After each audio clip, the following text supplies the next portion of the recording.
The studio lights burned bright, casting a warm glow over the sleek set of Late Night with Seth Meyers. The audience buzzed with anticipation, their chatter a low hum as they waited for the next guest. Seth Meyers, sharp in a tailored suit, leaned back in his chair, his trademark grin flashing as he tossed a joke to the crowd.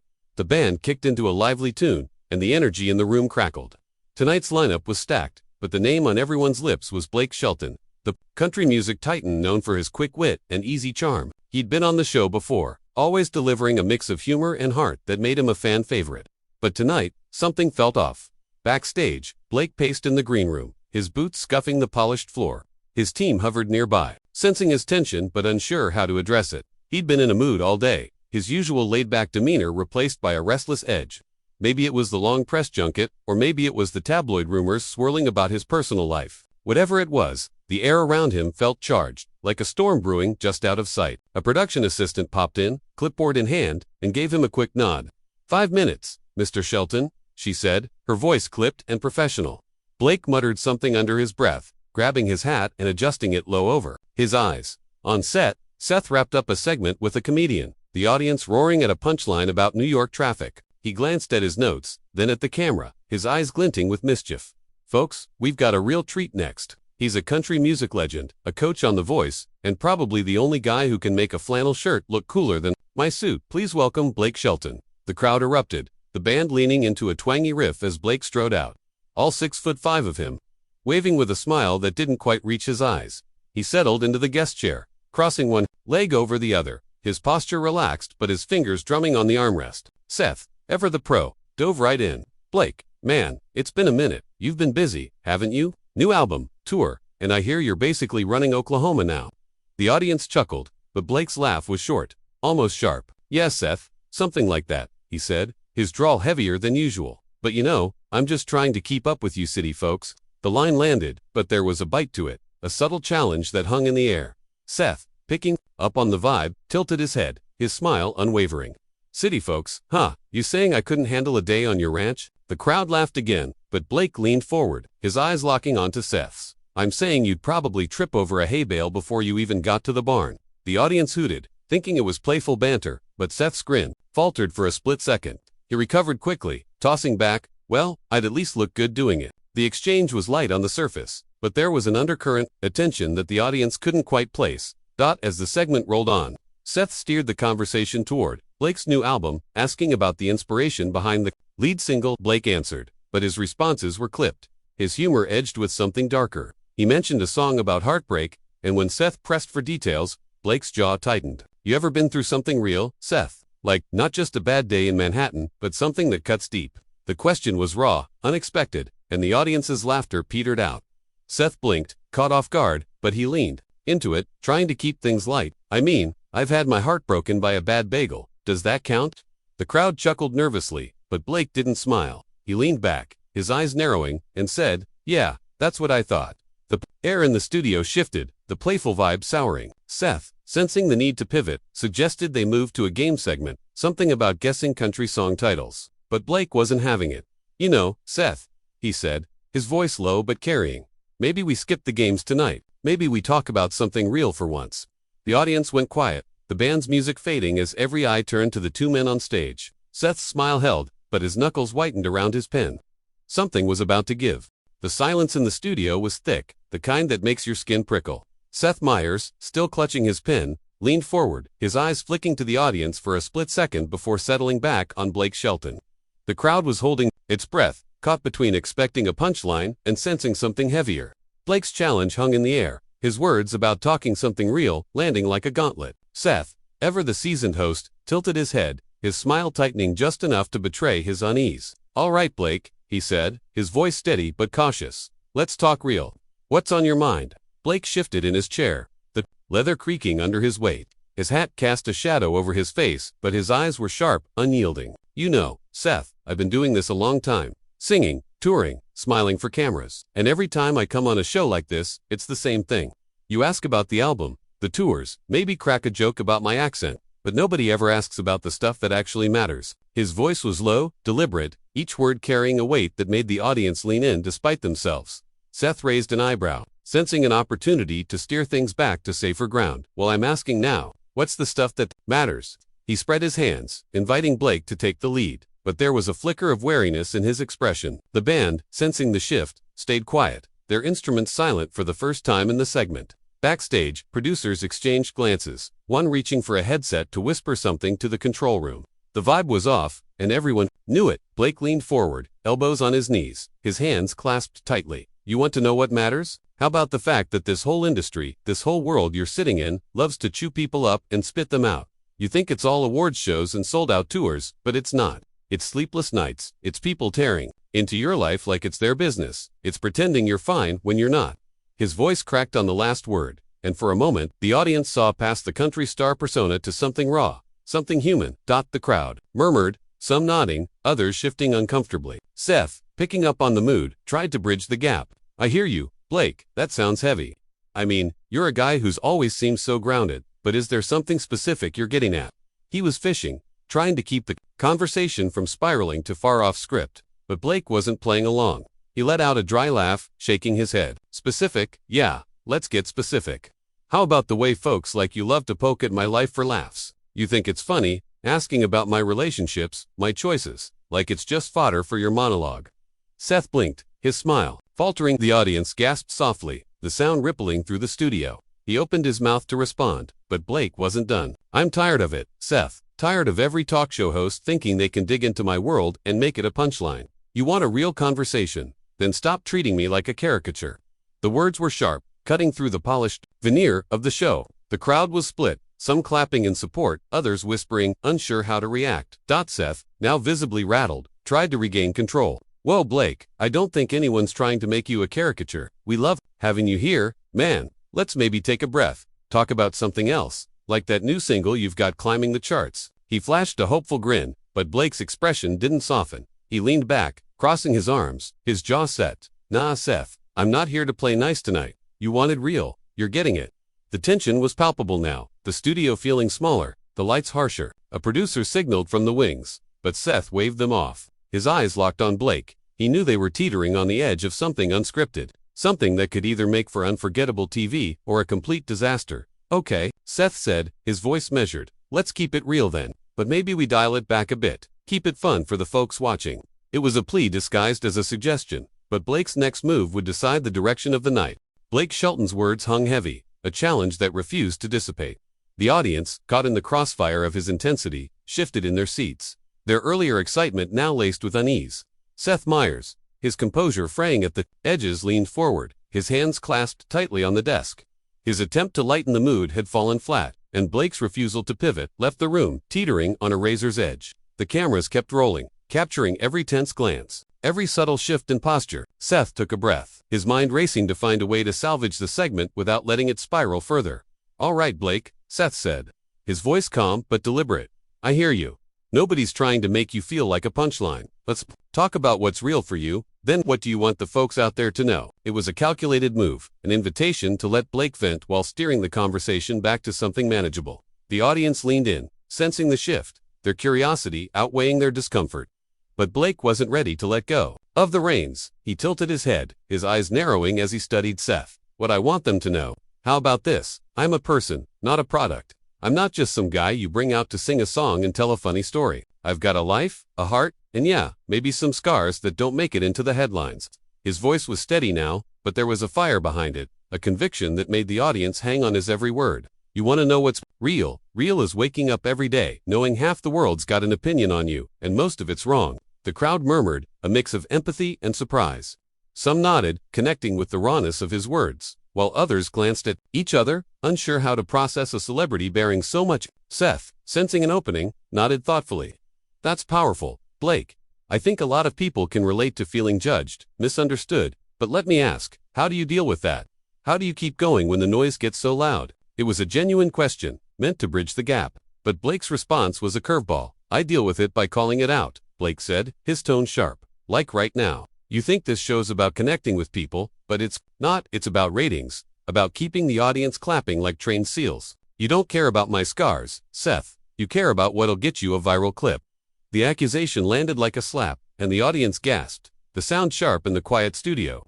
Seth's jaw tightened, his professionalism tested as he absorbed the hit. Whoa, hold on, Seth said, raising a hand, his voice firm but still measured. "That's not fair, Blake. I care about my guests, about the stories we tell here. This show's about having real conversations, not just chasing clicks."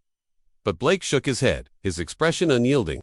"If that's true, then why do I feel like I'm on trial every time I sit in this chair? Why's it always gotta be about what sells?" The audience was split now, some cheering Blake's boldness, others shifting awkwardly, sensing the segment veering into uncharted territory. Backstage, the producers were in a frenzy. One signaled to the band to ready a transition, while another whispered urgently into a headset, likely pleading for guidance from the control room. Seth, meanwhile, was on his own, his eyes locked on Blake's. He knew he had to tread carefully. "I'm sorry you feel that way, man," Seth said, his tone softer now, almost pleading. "Let's reset. All right, let's talk about something you're passionate about, like your music. What's the one song on this new album that means the most to you?" But Blake wasn't biting.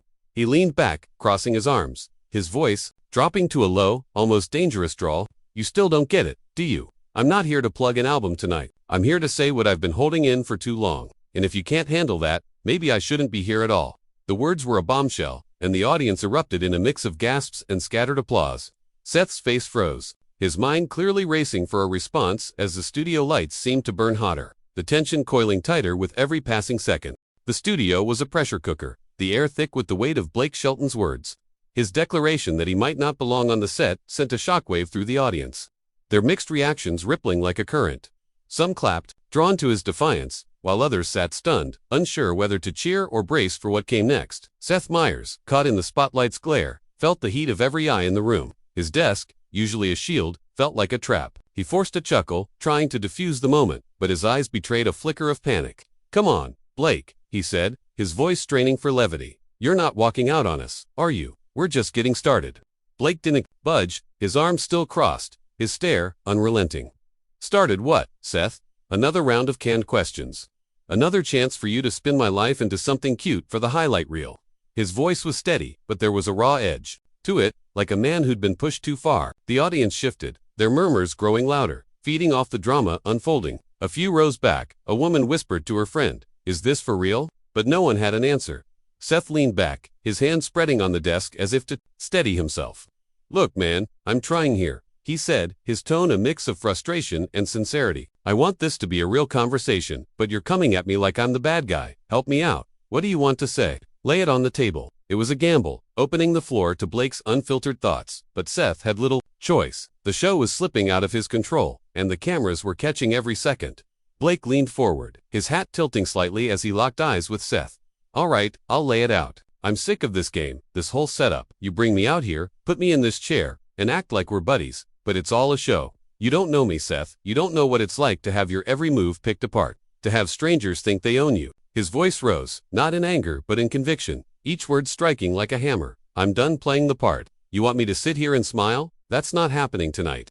The audience erupted, some cheering, others gasping, the sound swelling into a chaotic wave. Seth's smile was gone now, replaced by a tight-lipped expression as he processed Blake's words. Backstage, the producers were in full damage control mode.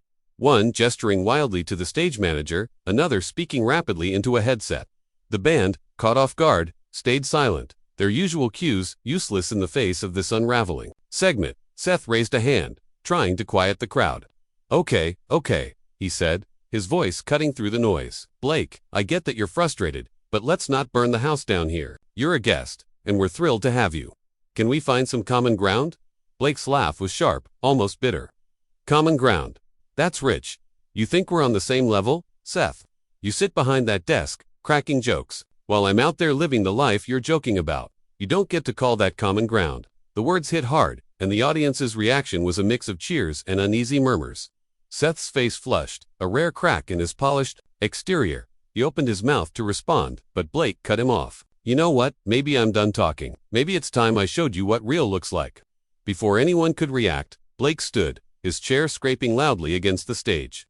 The audience gasped, the sound sharp and collective. Seth's eyes widened, his hands lifting as if to stop him. "Whoa, Blake, hang on," he said, his voice rising with urgency. "Let's not do anything rash here." But Blake was already moving, his long strides carrying him toward the edge of the set. The cameras swiveled to follow, the producers scrambling to keep up. The studio was a live wire, every moment charged with the possibility of something unforgettable or catastrophic about to unfold. The studio was a furnace of tension as Blake Shelton strode toward the edge of the set, his boots echoing with purpose against the polished floor. The audience, frozen in a mix of shock and exhilaration, watched his every move, their murmurs swelling into a chaotic hum. Seth Meyers, still seated behind his desk, scrambled to regain control, his voice cracking through the chaos. "Blake, come on, man, let's talk this out," he called, half standing, his hands outstretched as if he could physically pull Blake back. But Blake didn't turn, his broad frame cutting a stark silhouette against the stage lights. The cameras tracked him, their lenses glinting like eyes, capturing a moment that felt like it could shatter the polished facade of late-night TV. Backstage, the production team was in pandemonium. A producer yanked off her headset, shouting instructions to the stage manager, while another darted toward the control room, desperate to redirect the show's unraveling narrative. The band, uncertain, played a few hesitant notes before falling silent, their music no match for the drama unfolding. In the audience, phones were out, recording the scene, the glow of screens dotting the crowd like fireflies. Blake paused at the edge of the set, one hand on his hat, his back to Seth. For a moment, it seemed he might keep walking, leaving the show in chaos. Then he turned, his eyes blazing, and faced the audience directly. "You all want real," he said, his voice carrying over the crowd's restless noise. "This is it. I'm not some prop for your entertainment.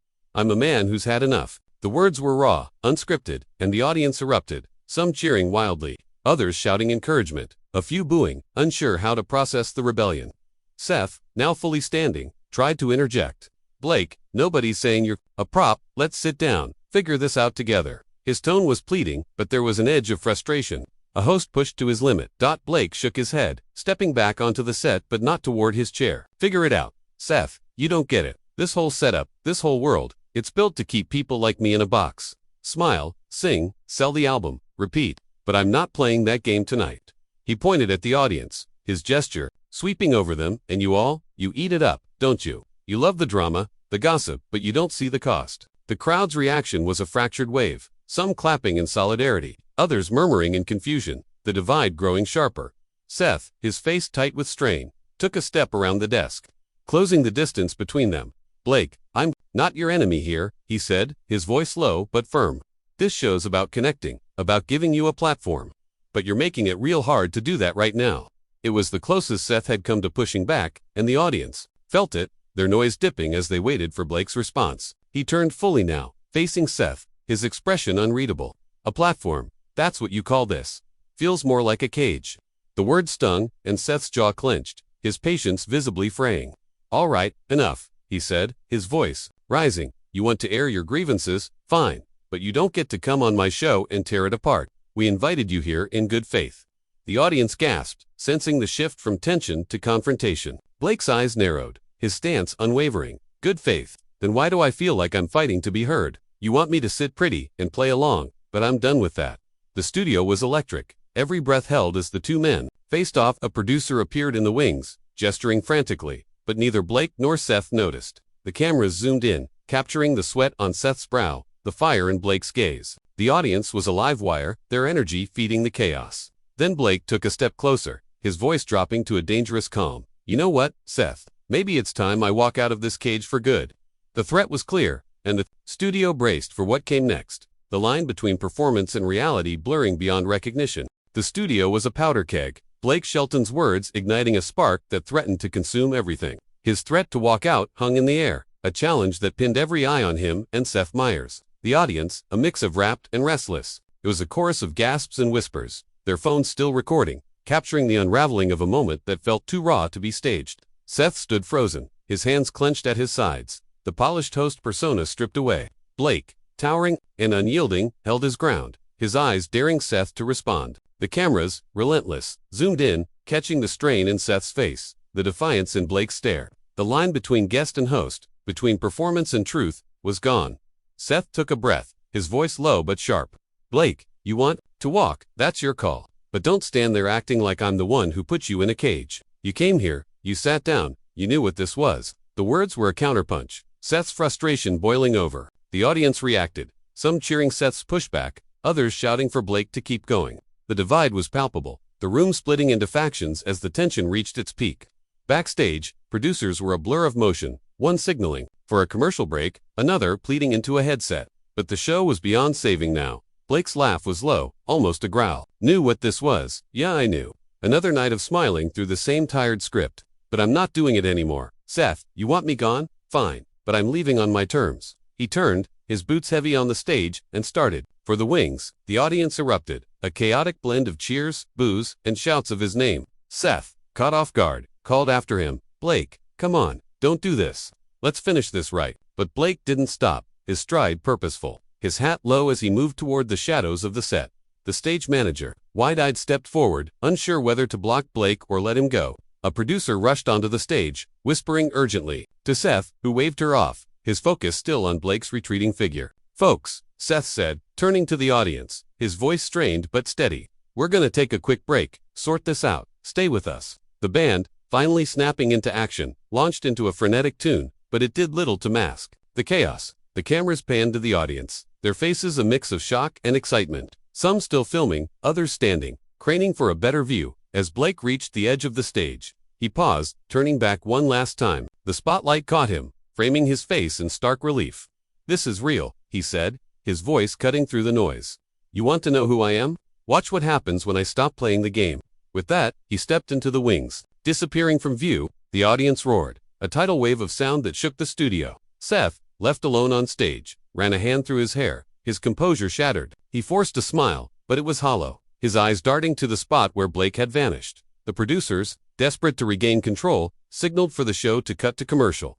The band played on, their music jarring against the raw energy. Still lingering, Seth returned to his desk, his movements stiff, and muttered something to the stage manager before sitting down. The audience, still buzzing, began to settle, but the air was charged. The memory of Blake's exit seared into their minds. Backstage whispers spread among the crew, some saying Blake was already gone, others claiming security had been called. The truth was unclear, but one thing was certain, the show had been appended, and nothing would be the same. As the cameras faded to black, the audience was left grappling with what they'd witnessed. Seth's voice, pre-recorded, promised a return after the break, but the energy in the studio was spent. Blake's departure wasn't just a walkout, it was a statement, a line drawn in the sand. The world would be talking about this for days, dissecting every word, every look, searching for the truth behind the confrontation. And somewhere, beyond the stage lights, Blake Shelton was already moving on, his point made, his cage broken,